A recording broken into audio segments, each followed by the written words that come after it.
2 ವರ ನೀಡುತ್ತೇನೆ ನಿನಗೆ.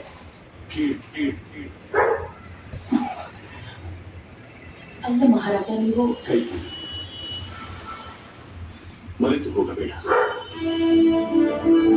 ನಾನು ಅಯೋಧ್ಯೆಯ ರಾಜನೂ ಹೌದು, ಮತ್ತು ಒಬ್ಬ ರಾಜನಿಗೆ ಇಲ್ಲ ಎಂದು ಅವನ ಅಪಮಾನ ಮಾಡುವೆ.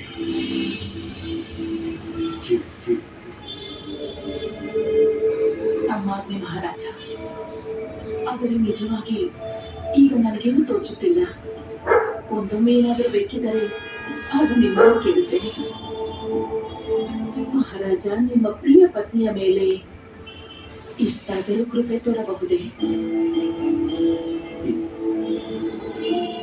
ಹಾಗೆಯೇ ಆಗಲಿ. ನಿನ್ನ ಈ 2 ವರದಾನ ಮಹಾರಾಜ ದಶರಥನಿಗೆ ಋಣವಾಗಿರಲಿ. ನಿನಗೆ ಬೇಕಾದಾಗ ಕೇಳಬಹುದು. ಅದರ ಅವಶ್ಯಕತೆ ಇದೆ ಎಂದು